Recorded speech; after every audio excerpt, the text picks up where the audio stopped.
नमस्कार, स्वागत है आप सभी का डीडी न्यूज के इस खास बुलेटिन एक्सप्रेस 100 में, जहां हम आपके लिए लेकर आते हैं राजनीति, मनोरंजन, देश, दुनिया, खेल और व्यापार जगत की सभी बड़ी खबरों को एक्सप्रेस यानी कि फटाफट अंदाज में। आपके साथ मैं हूं संध्या शर्मा। तो देखिए खबरें तेज रफ्तार से। प्रधानमंत्री नरेंद्र मोदी आज गुजरात दौरे के दौरान गांधीनगर के महात्मा मंदिर में विश्व नेताओं के साथ द्विपक्षीय बैठक करेंगे। वे शीर्ष वैश्विक निगमों के सीईओ के साथ बैठक करेंगे। प्रधानमंत्री आज vibrant Gujarat global trade show का भी उद्घाटन करेंगे। Vibrant Gujarat global trade show में कंपनियां विश्व स्तरीय अत्याधुनिक तकनीक से बने उत्पाद प्रदर्शित करेगी। E mobility, startup, MSME, blue economy, green energy और स्मार्ट इंफ्रास्ट्रक्चर ट्रेड शो के कुछ फोकस सेक्टर हैं। प्रधानमंत्री कल वाइब्रेंट गुजरात ग्लोबल समिट 2024 का उद्घाटन करेंगे। वाइब्रेंट गुजरात ग्लोबल समिट का 10वां संस्करण 10 से 12 जनवरी तक गांधीनगर में आयोजित किया जा रहा है। इसकी theme gateway to the future है। गांधीनगर में वाइब्रेंट गुजरात वैश्विक शिखर सम्मेलन के 10वें संस्करण से पहले शहर को रंग बिरंगी लाइटों से जगमग किया गया है। प्रधानमंत्री नरेंद्र मोदी ने प्रवासी भारतीय दिवस की शुभकामनाएं दी हैं। प्रधानमंत्री ने कहा कि यह दुनिया भर में भारतीय प्रवासियों के योगदान और उपलब्धियों का जश्न मनाने का दिन है। राष्ट्रपति द्रौपदी मुर्मू आज राष्ट्रपति भवन में साल 2023 के राष्ट्रीय खेल पुरस्कार प्रदान करेंगी। भारत के स्टार बैडमिंटन जोड़ी सात्विक साईराज रंकीरेड्डी और चिराग शेट्टी को वर्ष 2023 के लिए मेजर ध्यानचंद खेल रत्न पुरस्कार दिया जाएगा। वनडे क्रिकेट विश्व कप में शानदार प्रदर्शन करने वाले क्रिकेटर मोहम्मद शमी को अर्जुन पुरस्कार से सम्मानित किया जाएगा। वहीं पैरा एशियाई खेलों की चैंपियन तीरंदाज शीतल देवी को भी अर्जुन पुरस्कार से सम्मानित किया जाएगा। रक्षा मंत्री राजनाथ सिंह ब्रिटेन की यात्रा पर हैं। अपने दौरे पर रक्षा मंत्री अपने ब्रिटिश समकक्ष ग्रांट शॉप्स के साथ द्विपक्षीय बैठक करेंगे और उनसे रक्षा, सुरक्षा और औद्योगिक सहयोग के व्यापक विषयों पर चर्चा करेंगे। मंत्री राजनाथ सिंह की ब्रिटेन की यात्रा इसलिए महत्वपूर्ण है क्योंकि 22 वर्षों बाद किसी भारतीय रक्षा मंत्री की यह पहली ब्रिटेन की यात्रा है।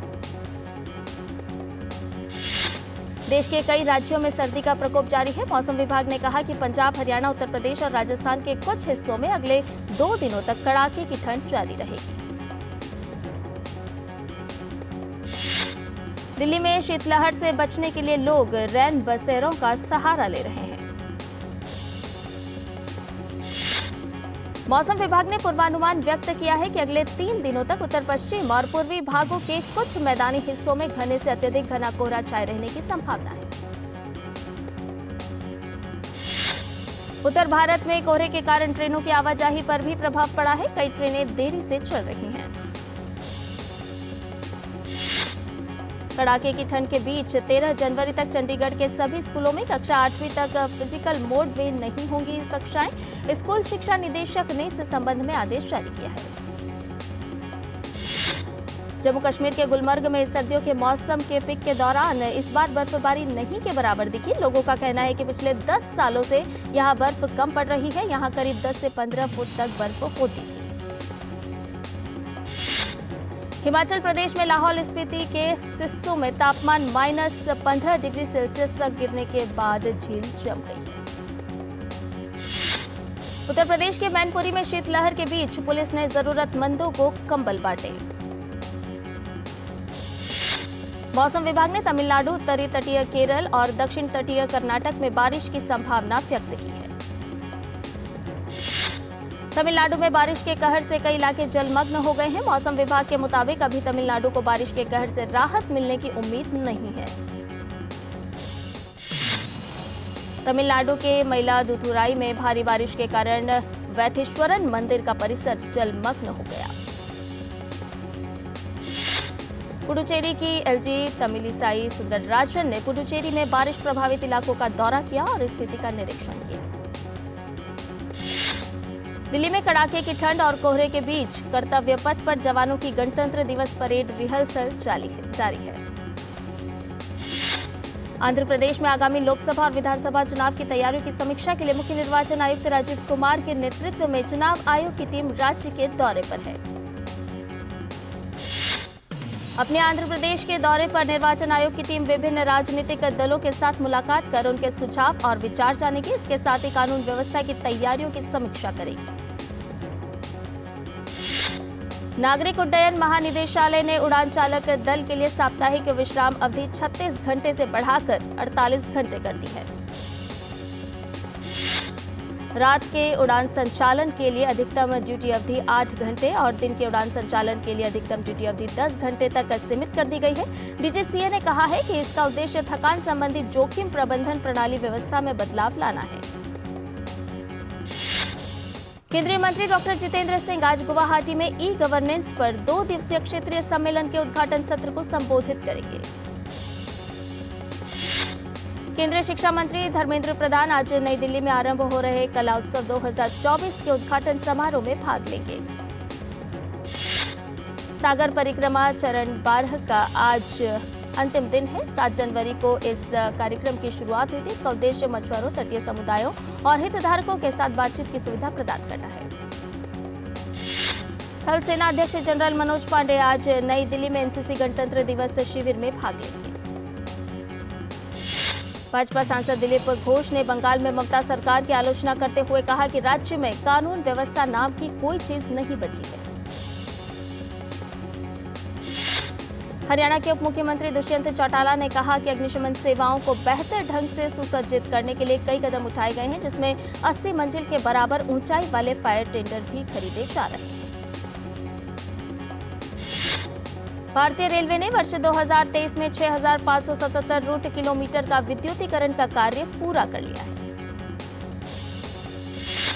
अंतर्राष्ट्रीय मोर्चे पर भारत को एक बार फिर कामयाबी हासिल हुई है। भारत पहली बार यूनेस्को के विश्व धरोहर समिति की अध्यक्षता और मेजबानी करने जा रहा है। यूनेस्को में भारत के स्थायी प्रतिनिधि विशाल वी शर्मा ने सोशल मीडिया प्लेटफॉर्म एक्स के माध्यम से यह सूचना दी है कि भारत इतिहास में पहली बार आगामी 21 से 31 जुलाई तक नई दिल्ली में यूनेस्को की विश्व धरोहर समिति की अध्यक्षता और मेजबानी करेगा।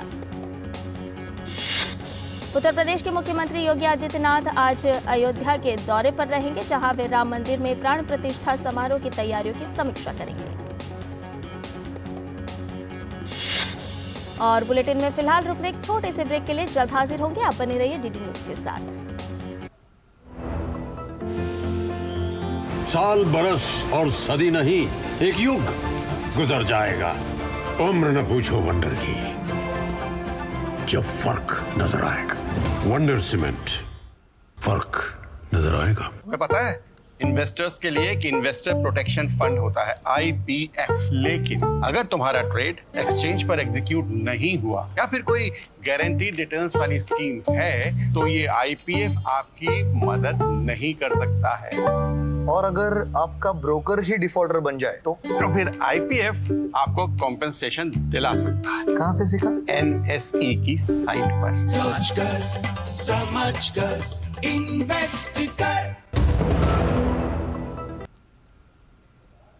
और ब्रेक के बाद एक्सप्रेस 100 में आपका एक बार फिर से स्वागत है। आइए बाकी की खबरों को जान लेते हैं फटाफट अंदाज में।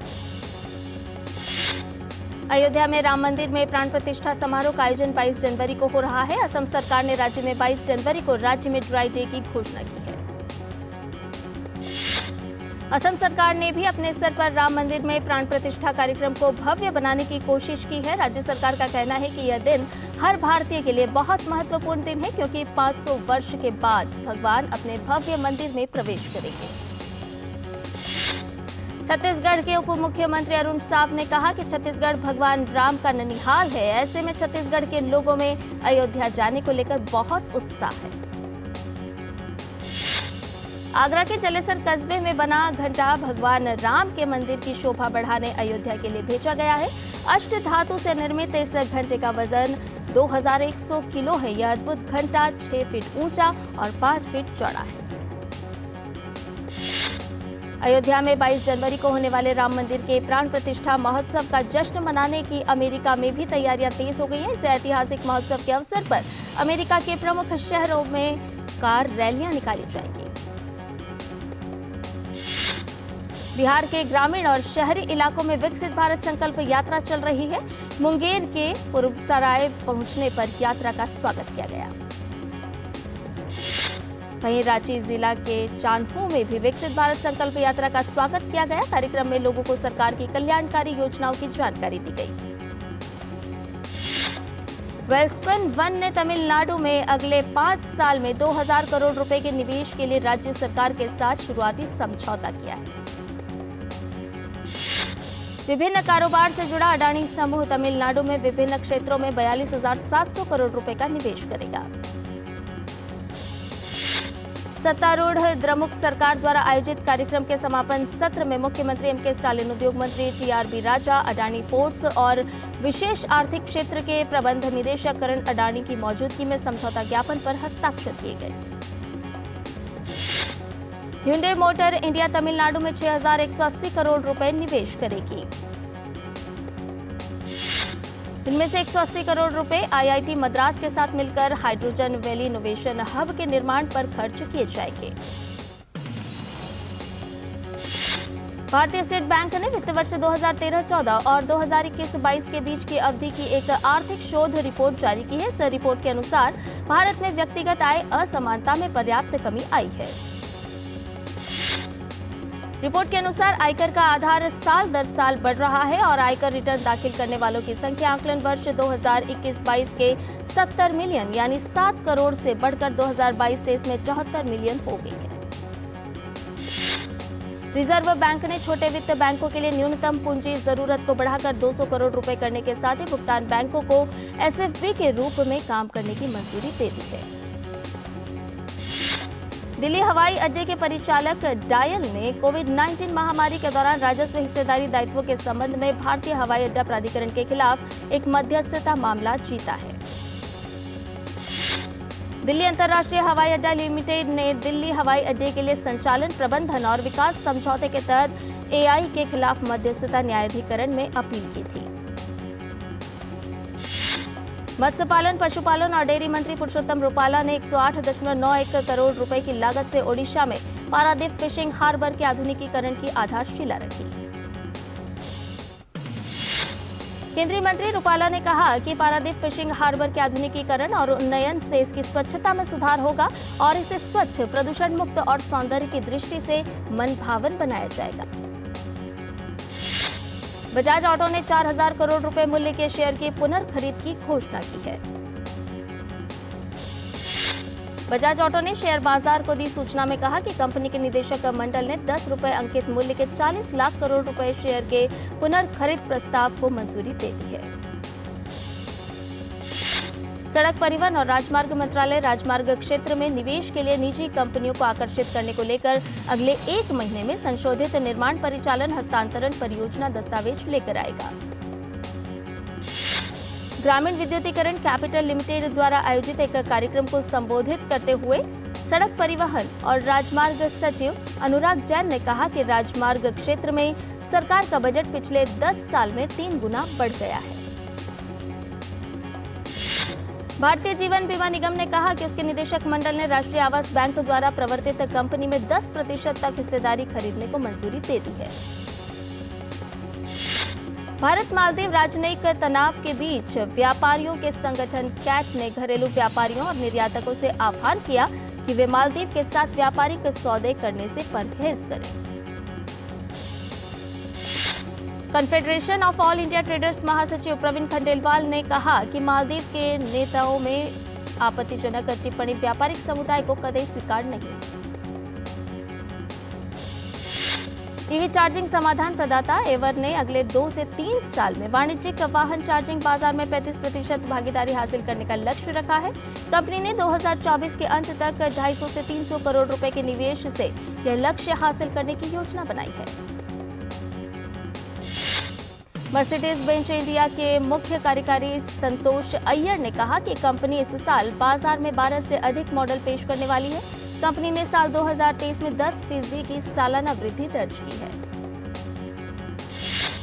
मालदीव के कई संगठनों ने भारत के साथ मालदीव के संबंध सकारात्मक रखने का आह्वान किया है। उन्होंने निलंबित उप मंत्रियों के सोशल मीडिया पोस्ट और टिप्पणियों को गैर जिम्मेदाराना बताया है। मालदीव के कई संगठनों ने कहा है कि भारत निकटतम और मैत्रीपूर्ण पड़ोसी देश है जिसने संकट में सबसे पहले सहायता पहुंचाई है। साथ ही कोविड महामारी के बाद भी मालदीव को उबारने में भारत ने काफी मदद की। और बुलेटिन में फिलहाल रुकने एक छोटे से ब्रेक के लिए जल्द हाजिर होंगे। मेरा काम वाइंडिंग का है, रिपेयरिंग का करता हूँ, मजदूरी का लाइन है। अब आज तो मेरा शरीर काम कर रहा है, कल मेरा शरीर नहीं काम करेगा तो मुझे कौन सपोर्ट करेगा। पेंशन नहीं है तो जीवन नहीं है। फिर ये ऐसा है जैसे शरीर के अंदर खून का होना, अगर खून नहीं है तो शरीर बेकार है। एनपीएस में जो मेरी आमदनी है उसमें मैं थोड़ा थोड़ा जमा कर लेता हूँ और मुझे पूरा यकीन भी है कि मेरा बुढ़ापा सही कटेगा पेंशन के थ्रू। अपने बेहतर कल को सुनिश्चित करने के लिए एनपीएस जरूरी है। साल बरस और सदी नहीं, एक युग गुजर जाएगा। उम्र न पूछो वंडर की, जब फर्क नजर आएगा। वंडर सीमेंट, फर्क नजर आएगा। और ब्रेक के बाद एक्सप्रेस अपडेट में आपका एक बार फिर से स्वागत है। मालदीव भारत मुद्दे पर मालदीव सरकार पर दबाव बढ़ता जा रहा है। वहां कई नेताओं ने पूरी घटना को दुखद बताया है। कुछ नेताओं ने सरकार के विरुद्ध अविश्वास प्रस्ताव लाने सहित अन्य कार्रवाई की मांग भी की है। पूर्व उपराष्ट्रपति अहमद अदीब ने एक इंटरव्यू में कहा कि सत्तारूढ़ पीएमसी पीपीएम गठबंधन में चरमपंथी तत्व मौजूद हैं। मालदीव के एमडीपी सांसद मिकाइल नसीम ने संसद से विदेश मंत्री मूसा जमीर और निलंबित मंत्रियों को पूछताछ के लिए बुलाने की मांग की है। अमेरिकी विदेश मंत्री एंटनी ब्लिंकन गजा में संघर्ष को और अधिक फैलने से रोकने के लिए इजरायल के तेल अवीव पहुंचे, जहां ब्लिंकन आज इजरायली अधिकारियों से मुलाकात करेंगे। एंटनी ब्लिंकन ने कहा कि अब तक हुई बैठकों में जिन विषयों पर चर्चा की गई है उसे इजरायली नेताओं के साथ साझा करेंगे और गजा में इजरायल के सैन्य अभियान के भविष्य पर चर्चा करेंगे। अमेरिका के टेक्सास होटल में विस्फोट हुआ है। विस्फोट से 21 लोग घायल हो गए और अन्य 2 लोग गंभीर स्थिति में थे और बाकियों को मामूली चोटें आई हैं। विस्फोट पर फोर्ट वर्थ के अग्निशमन विभाग ने कहा कि घटनास्थल की तलाशी के बाद लापता व्यक्ति का पता नहीं चल पाया है। दक्षिणी मेक्सिको में लगभग 2000 लोगों का एक नया प्रवासी कारवां शामिल हो गया है, जिसमें मुख्य रूप से वो लोग शामिल हैं जो 25 दिसंबर की शाम के बाद आगे बढ़ रहे हैं। प्रवासियों का कहना है कि मैक्सिकन सरकार ने पिछले सप्ताह पारगमन वीजा के जो वादे किए थे वे कभी पूरे नहीं हुए। प्रवासी जिनमें कुछ छोटे बच्चे भी शामिल हैं सड़क मार्ग से मेक्सिको सिटी से लगभग 480 मील दक्षिण में दक्षिणी ओक्साका शहर तापनाटेपेक की ओर चल रहे हैं। उन्हें उम्मीद है कि वे रात तक तपनतेपेक पहुंच जाएंगे। धार्मिक स्वतंत्रता का दमन करने वाले देशों के नामों की सूची जारी करते हुए अमेरिका ने कहा है कि चीन, उत्तर कोरिया और पाकिस्तान में धार्मिक स्वतंत्रता नहीं है। बीते वर्ष 2023 के अनुभवों के आधार पर तैयार इस सूची को सार्वजनिक करते हुए ब्लिंकन ने बताया कि इसमें म्यांमार, चीन, क्यूबा, उत्तर Korea, Eritrea, Iran, Nicaragua, Pakistan, रूस, सऊदी अरब, ताजिकिस्तान और तुर्कमेनिस्तान के नाम हैं। जर्मन चांसलर ओलाफ स्कोल्ज ने यूरोपीय संघ के राज्यों से यूक्रेन को हथियारों की आपूर्ति बढ़ाने को कहा है। ओलाफ स्कोल्ज ने कहा कि यूरोपीय संघ के अधिकांश देश यूक्रेन को रूसी आक्रमण से लड़ने में मदद करने के लिए पर्याप्त हथियार नहीं दे रहे हैं। उन्होंने सहयोगियों से अपने प्रयास बढ़ाने को कहा।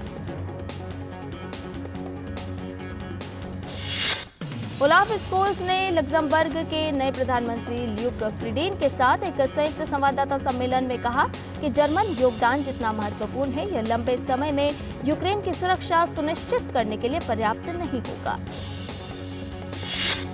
भारत और ऑस्ट्रेलिया की महिला टीमों के बीच 3 T20 मैचों की सीरीज का तीसरा और अंतिम मुकाबला आज खेला जाएगा।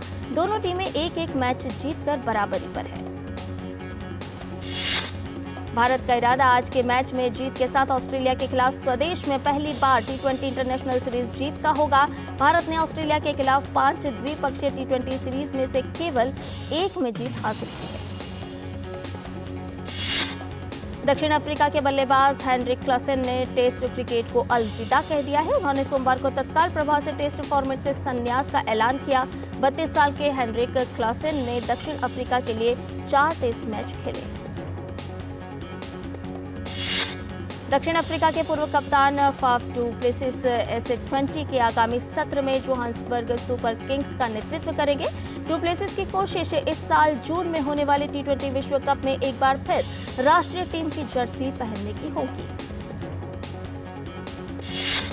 रणजी ट्रॉफी के शुरुआती मैच में सोमवार को पुडुचेरी के हाथों करारी हार झेलने के कुछ घंटों के बाद यश ढूल को दिल्ली की कप्तानी से हटा दिया गया। हिम्मत सिंह अब 12 जनवरी से जम्मू कश्मीर के खिलाफ होने वाले मैच में दिल्ली की अगुवाई करेंगे। भारत की ईशा सिंह ने जकार्ता में चल रही एशियन राइफल पिस्टल चैंपियनशिप में 10 मीटर एयर पिस्टल इवेंट में स्वर्ण पदक जीतकर ओलंपिक कोटा हासिल किया। यह भारत का 15वां कोटा है। 10 मीटर एयर पिस्टल इवेंट में रिदम सांगवान ने कांस्य पदक जीतने में सफलता पाई। वहीं ईशा, रिदम और सुरभीर राव ने टीम इवेंट में भी स्वर्ण जीता। इथियोपिया की धाविका टिजिस्ट केटेमा ने दुबई में सबसे तेज मैराथन डेब्यू का नया विश्व रिकॉर्ड बनाया। केटेमा ने पुराने रिकॉर्ड में 1 मिनट से ज्यादा की कटौती की। केटेमा ने 2 घंटे 16 मिनट और 7 सेकंड का समय निकाला। पुरुष वर्ग में भी इथियोपिया ने ही क्लीन स्वीप किया। इथियोपिया ने 19 वर्षीय एडिसू गोबिना ने पहला स्थान हासिल किया। रेस में दूसरा और तीसरा स्थान भी इथियोपिया की ही धावकों को मिला। जर्मनी के महान फुटबॉल खिलाड़ी फ्रांज बैकनबाउर का निधन हो गया है। 78 साल की उम्र में नींद के दौरान उनका निधन हुआ। वो कोच और खिलाड़ी के रूप में जर्मनी को फुटबॉल विश्व कप दिलाने वाले खिलाड़ी थे। 1974 में पश्चिम जर्मनी जब नीदरलैंड को हराकर विश्व विजेता बना तो बेकनबाउर उस टीम के कप्तान थे। वहीं 1990 में जब जर्मनी लोथार मथायस की कप्तानी में विश्व चैंपियन बना तो बेकनबाउर उस टीम के मैनेजर थे। 5 विश्व कप में बतौर फुटबॉलर और मैनेजर बेकनबाउर उतरे, जिसमें 4 में पश्चिम जर्मनी फाइनल में था और 2 बार विश्व विजेता बना। उन्होंने 1972 में पश्चिम जर्मनी के साथ यूरोपीय चैंपियनशिप भी जीती। अभिनेत्री वाणी कपूर अजय देवगन के साथ फिल्म रेड 2 में स्क्रीन शेयर करती नजर आएंगी। अजय ने फिल्म की सेट से एक तस्वीर साझा किया है जिसमें वाणी भी नजर आ रही हैं। फिल्म 15 नवंबर को सिनेमाघरों में रिलीज की जाएगी। रियलिटी शो बिग बॉस 17 अब अपने अंतिम पड़ाव की ओर है। सलमान खान ने हाल ही में शो को लेकर एक अपडेट देते हुए कहा कि सीजन 17 का फिनाले 28 जनवरी को आयोजित किया जाएगा। दक्षिण भारतीय फिल्मों के मशहूर अभिनेता महेश बाबू की बहुप्रतीक्षित फिल्म गुंटूर करम का ट्रेलर जारी कर दिया गया है। रिलीजिंग महज 24 घंटे के अंदर यूट्यूब पर ट्रेलर को लगभग 3 करोड़ लोग देख चुके हैं।